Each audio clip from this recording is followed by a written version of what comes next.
Welcome to ChromeIllusion.com. I'm Stephen Burns, and we're going to continue with the editing of this image. And so far, we've applied a multiply or a layer blend mode to multiply to our merged layer on top of our composited images, and basically we're enhancing this image utilizing layer blend modes. So holding the Option or the Alt key, I'm going to hit the eye on the background so we can see what this looked like before we modified all of this.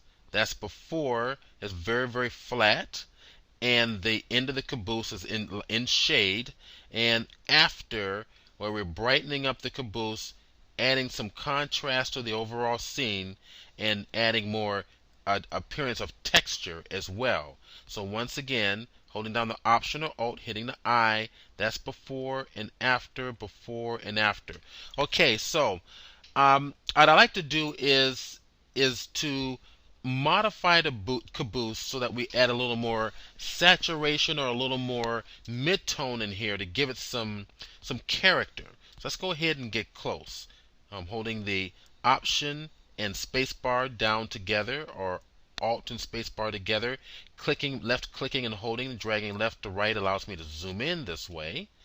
And let's modify this with a adjustment layer of let's go ahead and use Selective Color.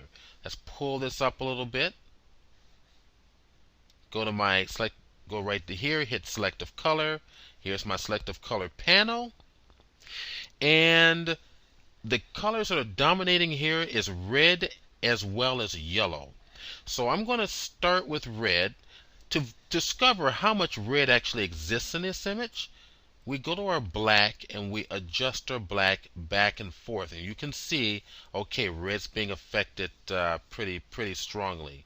But that black actually adds a little bit of mid-tone to it. So I'm going to add a little bit of black.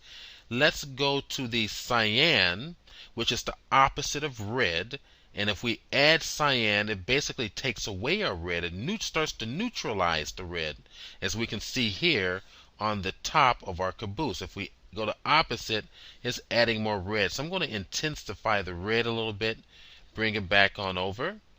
And let's add some magentas, because we actually have a lot of magenta up in here on the top of the caboose. So go to our magenta. As you can see, more magenta, less magenta, more magenta, less magenta. I like that magenta really adding a little character to that red. Now we're adding detail, more saturation of color in here. And let's go to yellow and add some yellow to the red, see what it looks like, and take it away, a little bit of yellow. The yellow, actually, just a little bit of yellow. Now we have yellow in here as well, so we need to go select the color yellow. Basically what's happening is Photoshop is allowing you to make any of these adjustments, color adjustments, to only the yellows or only the reds. Whichever color you have selected here under colors, that's the color it will affect only. Everything else it will ignore. So with yellow selected, let's see how much yellow actually exists on this caboose or the entire scene. And I go to the black slider and see, move it back and forth, and we can see a little bit what's going on. So we pull some of that density out of the yellow. It starts to brighten up the caboose a little bit. Now we can add some yellow back in there by going to our yellow slider. So you can see it's just a subtle adjustments or subtle effect. And let's try the cyan. Let's pull. There's not much cyan left in there, so it's going to affect only the yellows, but only the colors that exist in yellow. So we can affect it with the black, which I like. A lot of the black out, quite a bit of the black out. That actually will start to pull some pulls out a lot of the shadow in the rear area here. And let's go ahead and pull this down. See, that's a lot better. Okay, Caboose is much brighter. All right, so let's focus more on the caboose with this adjustment layer, because if I turn this off and on, the entire scene is being affected. Okay, if I turn it off, that's before. We can see it's a nice neutral scene here. If we go here, we have a lot of added extra red, maybe some slight yellow, which is actually neutralizing the blue. Now, I don't want to do that, so let's go double click here, cascade or adjustment, and go get this mask that will only allow this effect to be applied to the caboose. So Alt Option, click on the mask, drag it on top, place it on top of our selective color adjustment layer, say yes, apply it to that, and only the caboose is being affected. Now, because the rest of the scene is a lot more bluish or neutral, that's a nice contrasting color with the red and yellow in here. So now our primary subject matter really jumps out. Before and after, before and after. All right, and one last thing I think I would like to do just for fun. So I'm going to merge all these layers into one. Command Option Shift or Control Alt Shift E as in Edward on the keyboard.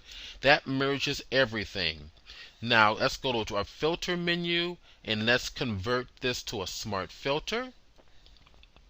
Next, we go to the filter menu, blur, and I think I'm going to apply a little bit of a Gaussian blur. Okay. And we're going to do a little bit of a depth of field. Blur it out so the background is not so strong. There.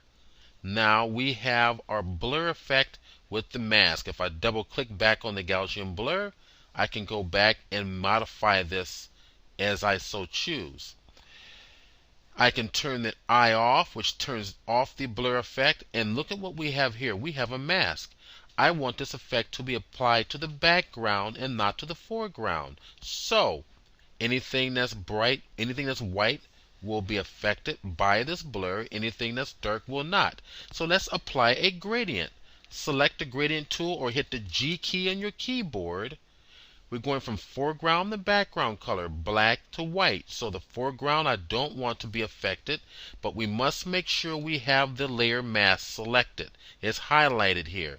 So I would say more the smart filter mask is the appropriate way. We're going to target that smart filter mask, and with the gradient tool activated, hold your shift key on your keyboard, drag from bottom to top. Remember, foreground and background color. Wherever you start, that will be your foreground. Wherever you end, that will be your background. And the shift key will constrain it to one axis.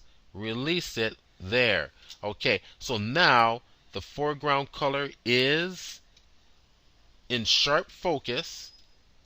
Alright, the foreground's in sharp focus.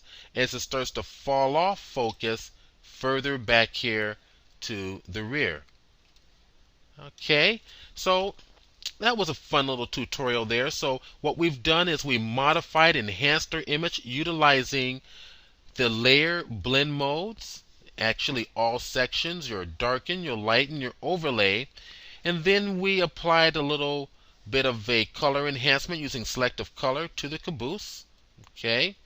Finally, what we did is we merged all the layers into one, applied a Gaussian blur smart filter so the background would be blurred out while the foreground or eye would focus on our caboose here, our primary subject matter.